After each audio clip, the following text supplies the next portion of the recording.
ஐயா சிவாய் நம்ம சொல்லுங்கய்யா. ஐயா சிவாய் நம்ம சொல்லுங்க. டிவிக்கிற கட்சி இருக்குல்ல, டிவிக்குன்னு சரி. அந்த கட்சியில சின்ன பசங்க எல்லாம் என் பையனே வந்து பார்த்தா போட்டு விஜய்க்கு கொடுப்பாங்கிறேன். என்ன இதெல்லாம் எதுல போய் உருப்பட போகுதுன்னு தெரியலையே. அதுல கேக்குறேன் என்ன, அதாவது எனக்கு புரிஞ்சு சொல்றியா? ம். என்னடா கேட்டா ஒண்ணும் தெரிய மாட்டேங்குது. சினிமா கவர்ச்சி இருக்குல்ல, அந்த மோகம் அவ்வளவுதான் விஷயம். அதுதான் இப்ப நான் அன்னைக்குதான் ஒரு பொம்பளை நீங்க கூட எனக்கு வாட்ஸ்அப்ல வந்துருச்சு, என் புரியுதாங்க அதான் முக்கியம். என்னது நாட்டு நடப்பு தெரிஞ்சு பேசினா பரவாயில்ல, சரி அவருக்கு ஏதாவது விஷயம் தெரிஞ்சு பேசுனாலும் பரவாயில்ல. இது வரைக்கும் அமைதியா இருந்தாரு, எதுவுமே பேசல. அண்ணாமலை மாதிரி ஒரு நல்ல ஆளுக்கு கொஞ்சம் விஷயம் தெரிஞ்சாலும் ஓட்டு போட கூட பரவாயில்ல. என்ன விவரம் நீங்க சொல்லுங்க கேட்போம். ஐயா ஒண்ணு புரிஞ்சுக்கோங்க, இன்னைக்கு வந்து எல்லாம் மோக வலையில சிக்கிட்டு இந்த மக்கள் வந்து என்ன பண்ணனே தெரியல. இளவட்ட பசங்களுக்கு வந்து நீங்க சொன்ன மாதிரி அண்ணாமலை போல ஒரு ஒரு நேர்மையான மனுஷன், நான் தேசத்தை பாதுகாக்கணும் நல்லா இருக்கணும் மக்கள் நினைக்கக்கூடிய நபருக்கு ஓட்டு போட்டாலும் அவர் பின்னாடி வந்தா கூட ஒரு நியாயம் உண்டு. ஆனா இது வெறும் சினிமா மோகம் சீரியல் மோகம் மக்கள் வந்து எப்படிதான் இப்படி போறாங்கன்னே தெரியலையா. இது வந்து இது களி இப்படிதான் இருக்கு, இந்த களி அழிய போகுது, அது உண்மை. ஏன்னா நான் சொல்லல, பகவானே சொல்றான். அப்ப என்ன சொல்றான், பரம்பொருளே சொல்றான், திருத்தத்துடனே சிவத்தை தேடார்கள், கருத்துடனே பிச்சை எது போடாமல் பேய்க்கு கொடுத்திடுவார், அச்சமுடன் தெண்டம் அதற்கிடுவார், உண்டாக்கி வைத்த சிவ உட்பொருளை தேடாது கண்டதெல்லாம் தெய்வமென கையெடுப்பார். அடுத்த லைன் சொல்ல முடியாது, பரம்பொருள் சொல்றான். அப்போ சிவனை நம்ம பிறவி நோக்கமே அப்பா சிவனை தேடி நம்ம மோட்ச கதி அடையணுங்கிறது தான் விதி. அதுதான் நம்ம பிறவி எடுத்தது. அப்படி இல்லைன்னா மறுபடியும் நம்ம அந்த இறப்புக்குரிய மண்ணுலக 7 ஜென்மம் தான் கொடுக்கப்படும் மனித பிறவி. மறுபடியும் புழு விலங்கு பறவைன்னு மறுபடியும் வந்துருவோம் திரும்பி. அப்போ இவனுங்க என்ன பண்ணது, வெறும் மோக வலை ஒரு கவர்ச்சி. அதாவது பகவான் கீதையில சொல்லுவான், புலன்களும் புலனுகர் பொருட்களும் ஒன்று சேரும் போது ஏற்படுகின்ற போகங்கள் உலக பற்றுடையவர்களுக்கு சுகமாக தோன்றிய போதிலும் அவை நிச்சயமாக துக்கத்திற்கு காரணமாகவே அமைகின்றன. அது அந்த அந்த அந்த சுகத்துக்கு வந்து ஆரம்பமும் முடிவும் இருக்குங்கிறார். அப்ப இந்த புலன்களால் வயப்பட்டு இந்த விஜய்ங்கிற ஒரு கவர்ச்சி, ஒரு சினிமா கதாநாயகங்கிற இதுல மோகத்துல இவனுங்க அந்த இளவட்ட பசங்க அந்த பிள்ளைங்க எல்லாம் போய் தெரியாம, அதாவது பெத்த தாய் தப்புன்னு சொல்லி கேட்க மாட்டான். இப்போ உங்க பையன் சொல்றான் பாருங்க, அப்போ இததான் சாமி சொன்னாரு, வருத்தமாய் நித்தம் குரு தாய் தகப்பன் கூறுமொழி கேளார்கள்ங்க.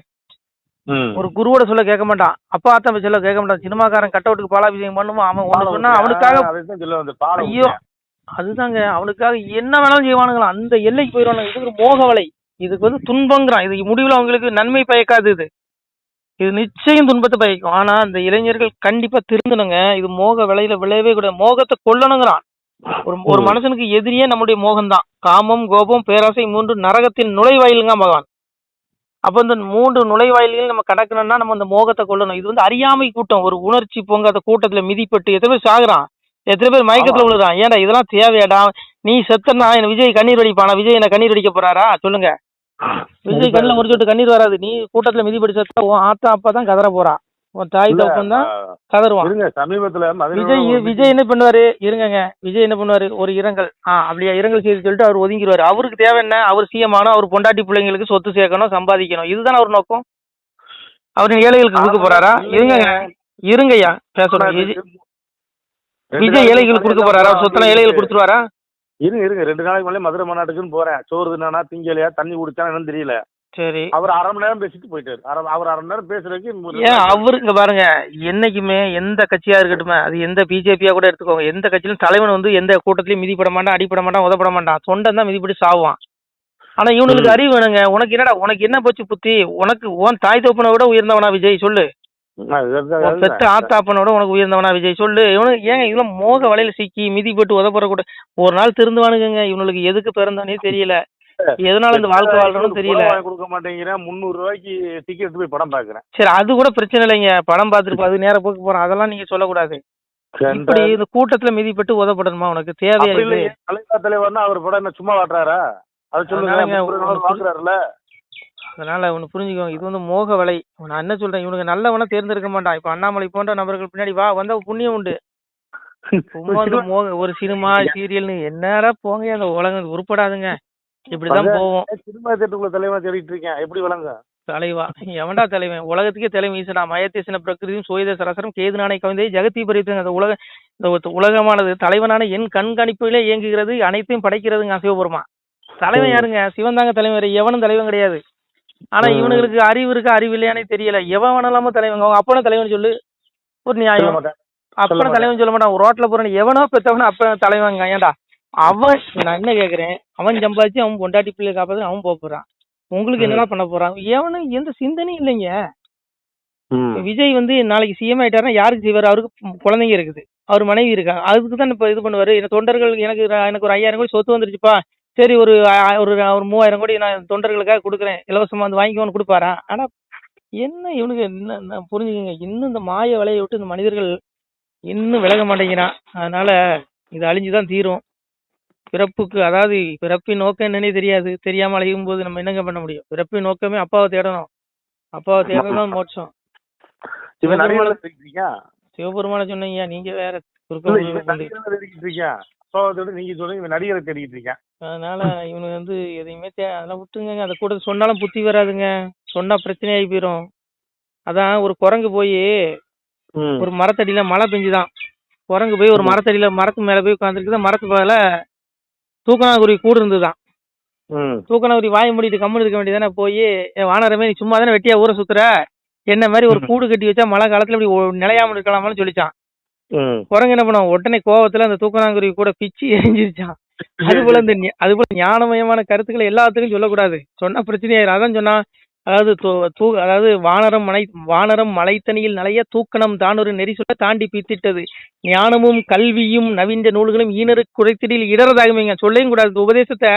இதெல்லாம் நான் சொல்லக்கூடிய இந்த கருத்துக்கள்லாம் அப்பாவுடைய சிவபெருமானுடைய வாசகம். இதெல்லாம் இதை வந்து சும்மா எல்லாத்துக்கும் ரோட்ல போறேன்னு சொல்லக்கூடாது, ஞானம் இல்லாதவனுக்கு ஒருபோதும் உபதேசிக்க கூடாதுங்காரு.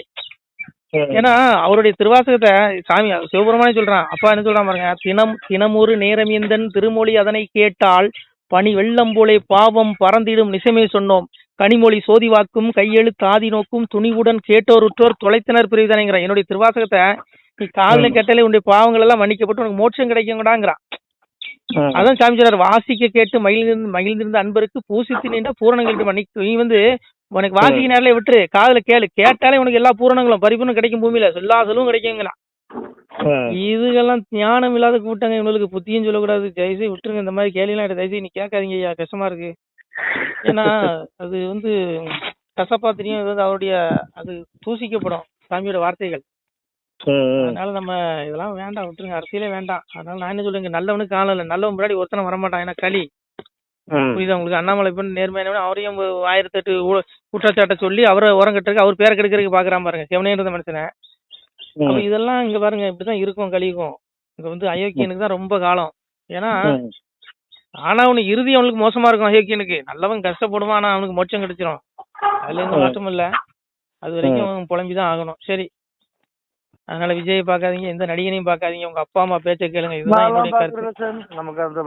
பையனுக்கு புத்திய சொல்லுங்க, அப்பா அத்தா புத்திய கேள்டான்னு சொல்லுங்க.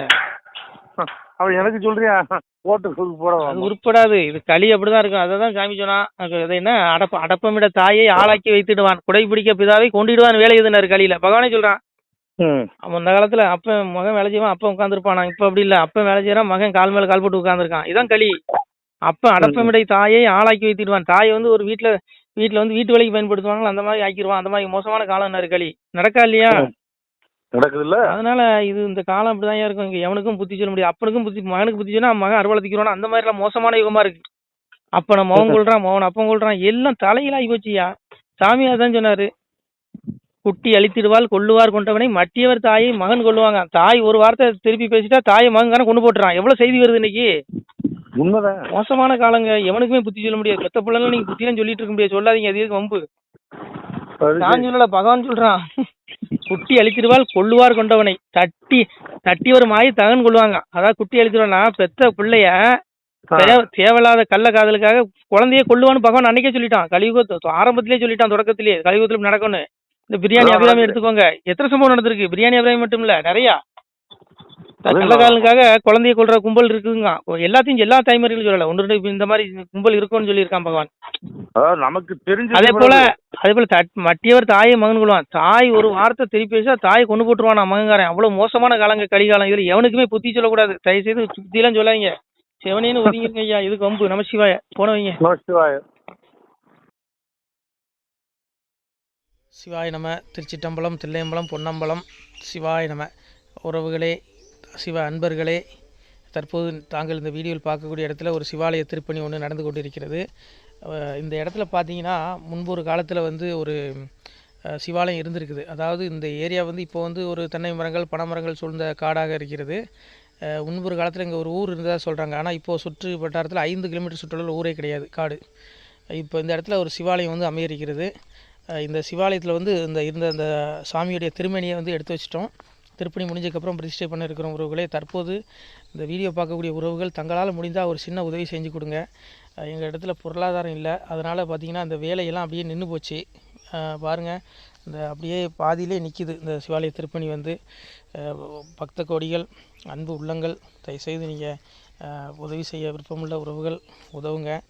உங்களுக்கு கோடி புண்ணியம் கிடைக்கும். இந்த சாமியோடைய அருள் அனுகிரகம் உங்களுக்கு கண்டிப்பாக கிடைக்கும். இது வந்து ஒரு புகழ்பெற்ற சிவாலயம் கூட சொல்லலாம். சாமியோட திருமேனியை எடுத்து வச்சிட்டோம்.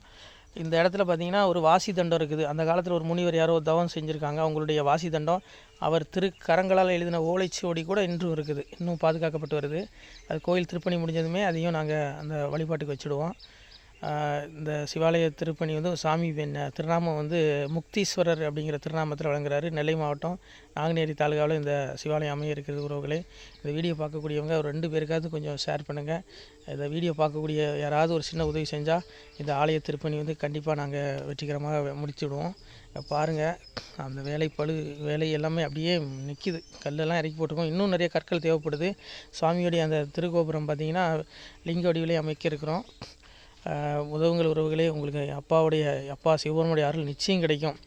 எம்பெருமான் சொல்வான், வாழுவீர் தாழ்வில்லாமல் மக்களும் கிளைகள் கொஞ்சி நாளுமே மகிழ்ச்சியை கூர்ந்து நலமுடன் வாழும்போது நீளுமே எனது செங்கோல் நீதியும் நெறிபோல் வந்து ஆளுமே உங்கள் தன்னை அன்புடன் அலையாவண்ணம். உங்களை எம்பெருமானுடைய அப்பாவுடைய திருவாசகத்தாலேயே வாழ்த்துறோம் உறவுகளே.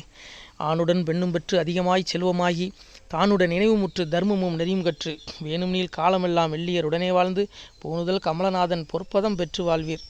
அந்த ஈசனுடைய பொற்பதம் நிச்சயம் கிடைக்கும். உங்களுக்கு இகத்திலும் சுகம், பரத்திலும் சுகம். உங்களுடைய கர்ம வினைகள் மன்னிக்கப்பட்டு உங்களுக்கு நிச்சயம் மோட்ச வீடு கிடைக்கும். இகத்தில் அப்போரன் ஆயுளுடன் நோய் நொடி இல்லாமல் வாழ்ந்து நீங்கள் பரவாழ்வும் பெறுவீர்கள் உறவுகளே. மக்களே, நீங்கள் எல்லாம் வாழ்பொன்னம் பதியிற் சென்று முக்கியமான யுகநில மதிலே தன்னால் கக்கிய பொன்கள் ஸ்வர்ணம் கைமணம் குளிர அன்னம் பொக்கிஷம் நிறைய வைத்து புகழ உண்டு இனிதாய் வாழ்வீர். இந்த இகவாழ்வும் பரவாழ்வும் உங்களுக்கு சுகப்பட அப்பன் ஈசனர்களால் வாழ்த்துகிறோம். இந்த திருப்பணிக்கு உதவி செய்ய ஒரு ஜிபே எண் சொல்கிறோம். இந்த எண்ணில் நீங்கள் உதவலாம். நீங்கள் இந்த எண்ணிலே நீங்கள் தொடர்பு கொள்ளலாம். ஜிபே, ஃபோன்பே, வாட்ஸ்அப் எல்லாம் இந்த நம்பர் தான். 93 85 44 31 06 93 85 44 31 06. இந்த எண்ணில் நீங்கள் உதவலாம், தொடர்பும் கொள்ளலாம். வாட்ஸ்அப்பும் இந்த எண்ணு தான், ஜிபே இந்த எண்ணு தான் உறவுகளே. முடிந்தளவுக்கு 2 பேருக்காக ஷேர் பண்ணுங்கள். இந்த வீடியோ பார்க்கக்கூடிய யாராவது ஒருத்தர் சின்ன உதவி, நீங்கள் வந்து பெரிய அளவில் செய்யணும் கூட, நீங்கள் ₹1 நீங்கள் தந்தாலும் மனசார வேண்டி ஏற்றுக்கிறோம் உறவுகளே. உதவுங்கள். முடிஞ்ச அளவுக்கு கொஞ்சம் ஷேர் பண்ணுங்கள். நன்றி. சிவாய நம. திருச்சிற்றம்பலம், தில்லையம்பலம், பொன்னம்பலம். உறவுகளே, நம்ம இந்த இடத்துல வாழ்ந்து மறைந்த ஒரு சித்த மகாபுருஷர் பயன்படுத்திய பல 100 ஆண்டுகளுக்கு முன்பு உள்ள வாசி தண்டம் ஒரு சித்த மகாபுருஷர் பயன்படுத்தியது.